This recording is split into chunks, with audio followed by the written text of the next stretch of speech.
Hello. Well, it has been quite some time since I made a video or I guess any sort of update, I guess. I think my last video was Malazan ranking the books a while ago. I don't even remember how long ago that was. But the wait is over. I am now back. I have finished Empire of Silence by Christopher Ruocchio, book one of the Sun Eater series. This is book one of seven. And if you've been on Book Talk or Book Two for, God, I probably have to say for the last like 3 years probably, this series has been blowing up. And has been on my to-read list for quite some time, probably like 2 years. I've been dying to read this, but I was in the middle of Malazan, and I like to kind of offset fantasy with sci-fi and vice versa. So Malazan 10-book series, fantasy series. I figured what better way to sort of cleanse my palate, with a 7-book sci-fi, fantasy sci-fi series than with Sun Eater. And it took me a little bit, about 2 months to finish this book, and that's not for like a lack of enjoyment. I mean, I'll get into that a little bit, but Malazan was very dense. I wanted to kind of have a little bit of a palate cleanser, a little bit, downtime, and those books are gargantuan, dude. They're massive. I love them to death. They're great books, and I think at some point in my life I would love to reread them and stuff. But they do take up a lot of time to read and to analyze and to think about and to make videos for and stuff. So I think just kind of taking a little bit of a back seat, taking a little breather. Doing some other hobbies. I went to Japan. I traveled. I'm getting into drawing and stuff like that. So just take some time away from reading a little bit. It makes the heart grow fonder. Now I got back into reading. I finished the first book of Sun Eater, and I enjoy these updates now. I'm now back in the swing, I would say, of reading now and getting back into this hobby that I so much enjoy. And I can't wait to kind of just dive into the series and re-explore this book series. So I'll give a quick synopsis of like what is the Sun Eater series if you don't know what the series is. So the author Christopher Ruocchio has like pitched this series as if, what if Anakin Skywalker becoming Darth Vader was like the right thing to do, or like I guess the right choice, I guess. And that already kind of like perks my ears a little bit. Like, oh, okay, I love a good villain origin story, and then add that with a little moral ambiguity, a little more gray moral questioning. I love that. So essentially, this series takes place like 20,000 years into Earth's future, and humanity has like conquered a galaxy more or less. We have we've terraformed other planets. We're developing culture, civilization on other worlds. And Hadrian Marlowe, the main character of our story, he essentially destroys the sun. He's hence called the Sun Eater, and that kills a bunch of people, but also kills this alien race that humanity has been at war with for, I think, like 400 years or something like that, for a very, very long time. 400 years is a very long time. So, yeah, and then it kind of, he's, if you ever read Name of the Wind, it's very much that sort of story where, like, it's him recounting his life. So it's Hadrian, I guess, like, present-day Hadrian recounting his life and how he sort of came to where he is now and how he got the title of Sun Eater. So yeah, that's kind of the premise. None of that is a spoiler, by the way. I remember when I first heard about this book, and I remember like thinking like, wow, that's a very cool premise. I wish I didn't know he destroyed a sun, but like that's kind of like he tells you in like the first paragraph of like the book. So like it's not really much of a spoiler. I think even the back of the book tells you this, so not very much of a spoiler. And I think it's very much like the type of story of like journey over destination. It's more about like I see it more as like this fall of innocence and like how Hadrian Marlowe the noble, because he's like this of like high royalty, high nobility, kind of becomes this like, I guess, genocidal like maniac monster. I don't know how you want to. I don't really know how to paint him right now, I guess. So it feels more like a Fall of Grace sort of story, and that's kind of like my, I guess, first impressions of it. So I guess like, what did I think of the book? You know, what did I think about the story? It's written in like first person. So if you don't really love first person, you know, may or may not be for you. It is like one single POV, which I love and I hate. I feel like with single POVs, you get like, you really are like immersed with the character.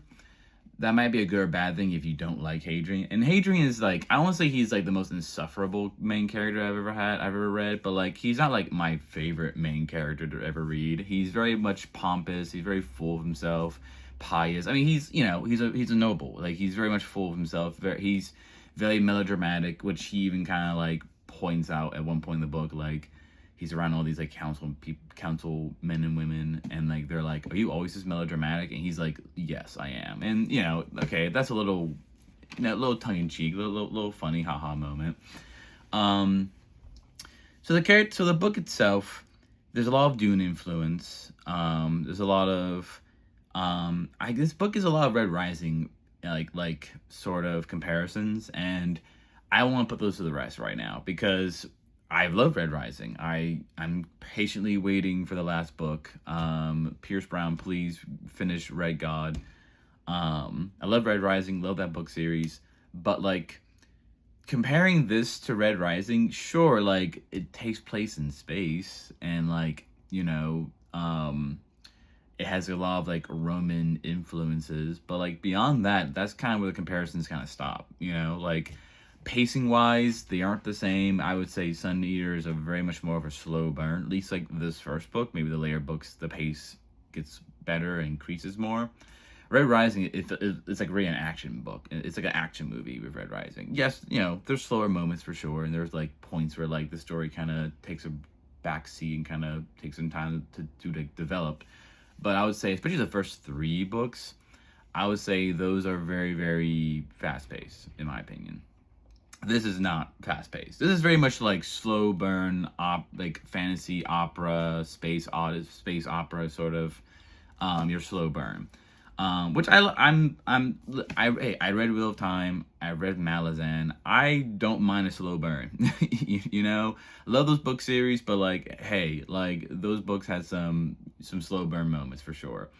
So that's my first take. Like, stop with the Red Rising comparisons because this book definitely more of a Dune, Name of the Wind, and even the Dune influences I don't think are that like, you know, egregious. I guess I don't know. Like I feel like beyond him just being of like nobility and he comes from a very wealthy like noble family. There's an emperor. Like there, like he's like on, you know, like that alone is kind of like Dune-esque, but I wouldn't say it's like. I don't know. I won't say like it's like enough to kind of like take me out of the story. Like I feel like it still felt original enough where I'm like, this is not like a carbon copy of like Dune. I mean, like there's nothing wrong with copying. Like Robert Jordan, like the first part of Eye of the World reads like, you know, The Return of the King. You know what I mean? Is a lot of Lord of the Rings. You know, and that's fine. We're you know, we all take, you know, influences from. You know, from like other writers and authors and such, and our influences and stuff. So like in terms of like the story, I thought it was fine. I thought it was a fine book. I thought it was okay. It didn't like blow me out of the way. It didn't blow me out of the water. I felt like this book, but the feeling I had in this book was a constant, I'm curious. Like, give me more. Give me more. I want to know more. I want to know more about like the story, the world. And I guess this is all like, I guess this is more or less like all like spoiler free right now. I guess I'll get into more spoiler talk towards the end of this. But I guess like spoiler free, my initial thoughts. I would probably give this like a 6 out of 10. Not bad. I think this is like a slightly above average book. Am I dying to reread this book right now? probably not. I'm very much glad to be, I guess, over and then reading I already have book 2, um, Howling Dark, book 2. So I'm excited to start reading this, and I'm glad to be done with book 1, because like book 1s are tough. There's a lot of setup. You're introducing the world. You're introducing like the characters, the settings, the plots, the whole machinations of the political systems and such like that, motivations. And I just don't like. I wouldn't say I like love these characters. I don't even know I love Hadrian Marlowe. I think I'm like interested in him. I'm curious about him, but I wouldn't like. He's no like Rand al'Thor. Like he's no Devor Perrin. Like he's not, he's on these other characters who I've like loved and grown with. And no, that's also like, this is also like the first book. So I imagine my feelings about Hadrian, my feelings for all the other side characters will develop over time. So that's sort of my spoil free opinion.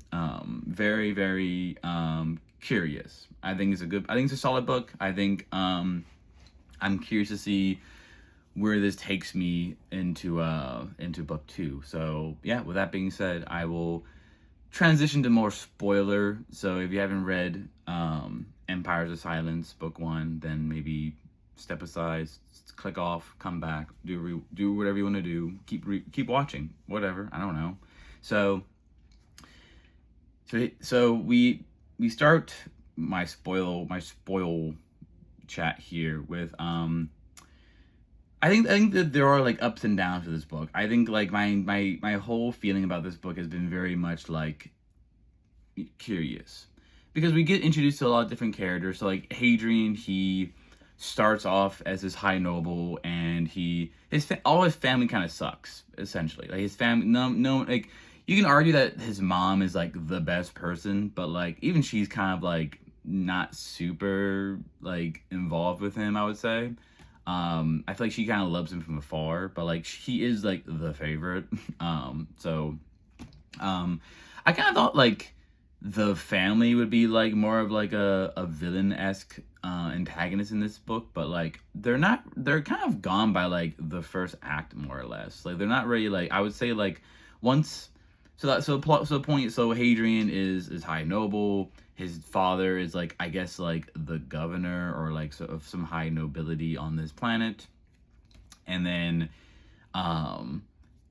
his dad is like, hey, like you're not fit enough to kind of like be my heir, so I'm going to send you off to like the chantry, which is like sort of like this like church, like in this.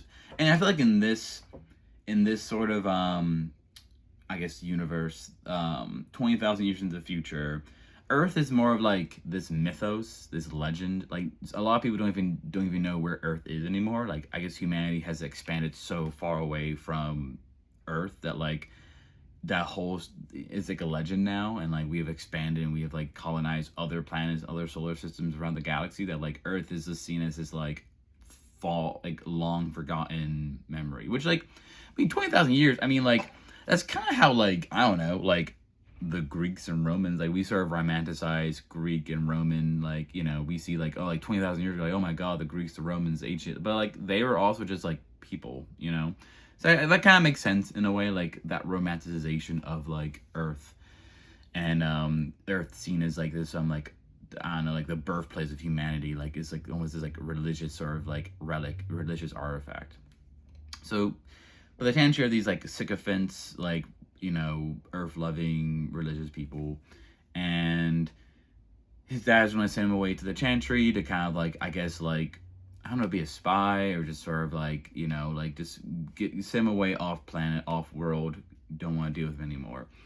Hadrian doesn't like that. He wants to be like more of like a scholar. He wants to like study and like, do research, and he wants to read. He's a nerdy boy.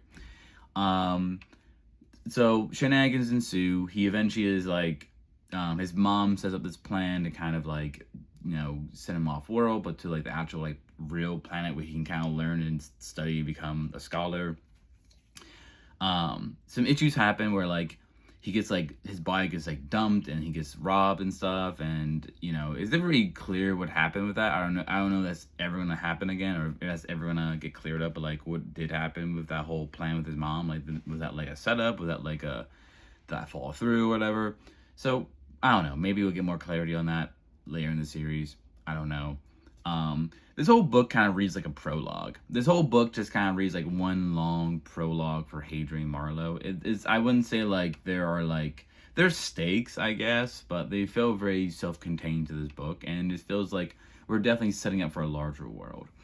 And that's the one thing I feel like that is very limiting with single POVs. Like, I keep getting glimpses of like a larger world. We're like, oh my god, like this galaxy and this system and this planet and that planet. But like, we're so just like blinders on with Hadrian that like we only really see what he gets to see. So I keep getting like glimmers and hints and whispers of like a larger like this is a whole galactic empire. Am I mistaken? Like this is like humanity has colonized the galaxy, and like we're on like 1-2 planets, you know? And so it feels very limiting in that sense. So I'm hoping like later on in the series we get a better like, okay, like, you know, what is like, I don't know, like I want to know more of this world, you know what I mean? And that's kind of like, I don't know, I feel like also with the characters themselves also felt very flat. They all felt very subservient to Hadrian in many ways because he is of no nobility. So it's like they are like serving him, but in the very sense that like, I don't know, I feel like there's a lot of like emotional moments where I feel like this didn't really land with me. Like Kat's death, I felt very nothing about. Like I don't know, like I didn't really care much about Kat's death. All like I don't know, all of like the tension in the series in this book felt more like internal with like Hadrian, how Hadrian was feeling. It didn't really feel external. I never felt like Hadrian's life was in danger, because like I mean obviously like that's just the nature of the book, because we know he's alive telling this story, so like we know his life is gonna be safe. But I guess it's more like the people around him, like with Valka or whatever, his like doctor girlfriend or whatever. She's a very cool character. I would say out of all the characters, I feel like she gets a lot more development than like say like Switch or any of the other like gladiator characters. I would say they all kind of feel like one hodgepodge of like, you know, gladiator people, I guess. Besides like Switch feels different enough. I'm like, okay, this feels like Switch. Polino and all these other people, I don't know. Maybe they become more important later on. But Valka feels different. I do like their relationship a little bit. I do like their will they, won't they, or I don't know, if they do, if they don't, I don't know. It feels more believable than just sort of like they see each other and then they're like madly in love. This feels definitely more like a realistic kind of like getting to know someone, slow burn. You like spend like, I mean, people live to be like 600 years old in this series, so it's like you could spend like 50 years and like you guys just like never fucking age. So like, you know, that you can like develop a very deep connection with someone over like half a century, you know. So I don't know, I feel like a lot of the characters felt very flat to me, but I always had a sense of like curiosity. I need a little sip of water, but I always feel like the characters had like a sense of I always felt curious about the characters. So like with someone like Valka or like Switch, I'm curious to see like, okay, like what's going on with their story? Like how what happens with them? Where do they fit in Hadrian's like decline in like, I don't know, like fall from grace, fall from innocence, I guess, sort of storyline. So I always just felt like very curious. I never felt like this, like I never felt like you know, I never felt like it was torture reading the book. I never felt like I was like doing homework or like, oh, this feels like a slog. There were like slow, sloggy moments for sure, but I never had like at its peak, I probably would give it like a 6.5 or a 7 at its peak. But I feel like the majority of the time I was like, this is like a 6. I'm enjoying this.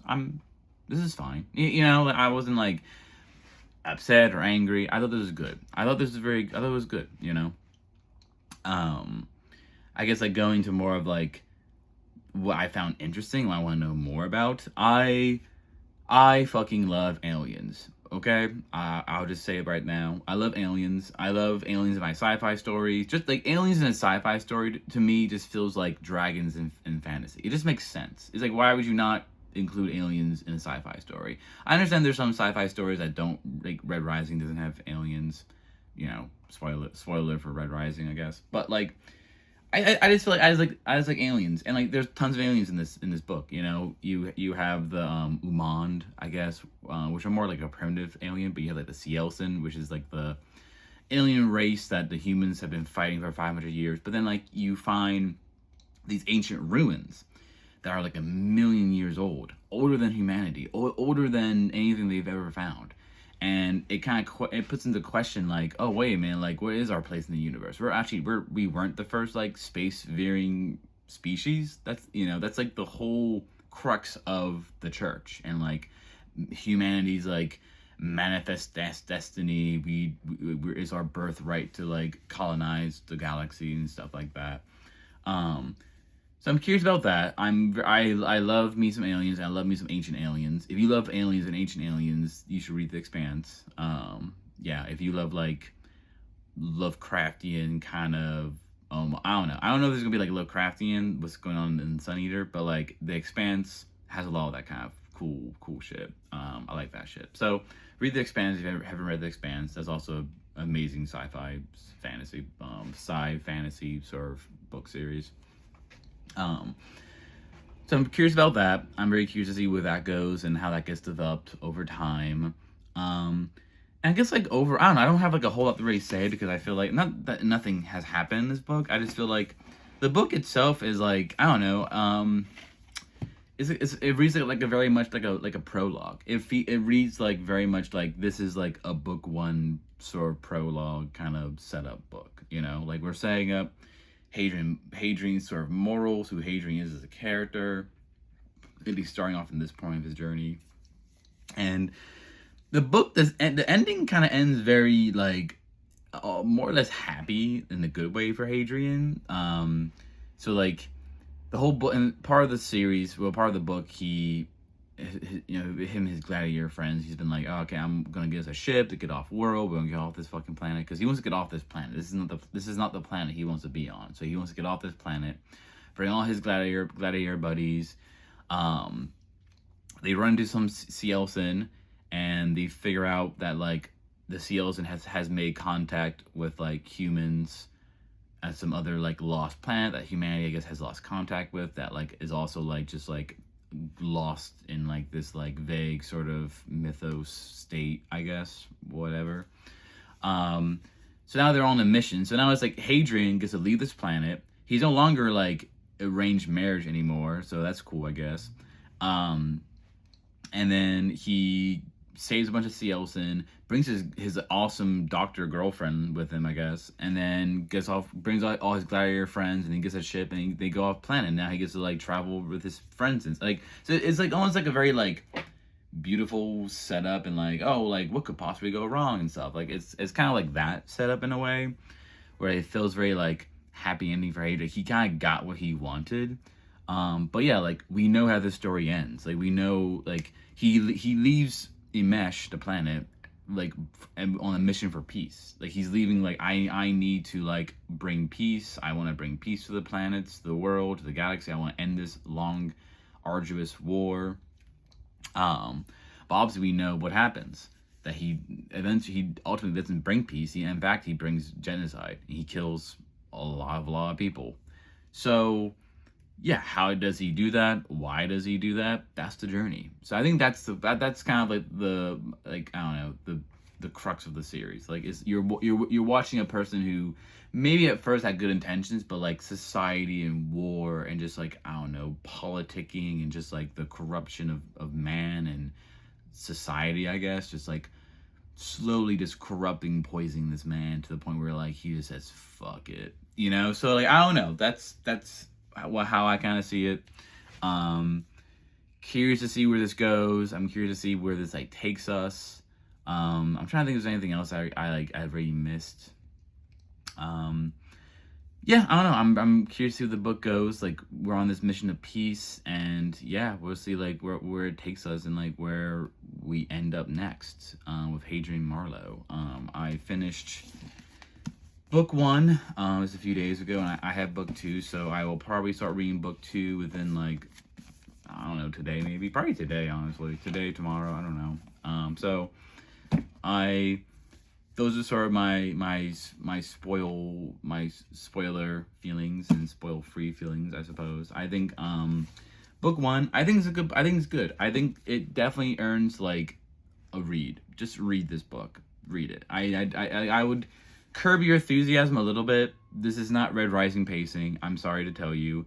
If you like space operas and like Roman theme, like gladiator duels and fights, then like that's Red Rising. But like pace wise, this is not Red Rising, and that's fine. That's okay. I will say another good thing that I feel like I love and hate about like, I guess, this sort of like retelling narrative, this like frame narrative, I guess, is that like Hadrian's like recounting this story, so he'll like mention like, oh, my great friend so and so, and we, he was a great friend of mine, but until he, betrayed me or whatever. So yeah, that is like part of the book sometimes, where like he kind of like foreshadows events later on. I don't know what this friend's gonna do. I don't know what they're gonna say or do or why or what. And I don't know when it could happen in like the second book, the third book, the fifth book. I don't know. So that's kind of like the fun with it, I guess. Just kind of seeing like where his like friends and his sort of like companions kind of fall into this, because we know Hadrian's story, we know how he ends up, but like where do they all kind of fall? It's kind of like if you read Breaking Bad and then you watch Better Call. I won't spoil Breaking Bad or Better Call Saul, even though they've been out for years, but very great TV shows if you haven't seen them. It's kind of like watching like Breaking Bad and then watching Better Call Saul and kind of seeing like, okay, like where, like how do we get, like we know like the end, we know where these characters end up and stuff. Like what about like the other side characters, like where do they end up? Like how do they fit into that like Better Call Saul, Breaking Bad sort of timeline? You know what I mean? But yeah, those are my thoughts. I'll probably end it here and stuff. But Empires of Silence, I thought it was good. I thought it was a good book. I would probably give it like a 6 out of 10. So I'm looking forward to Howling Dark, book 2.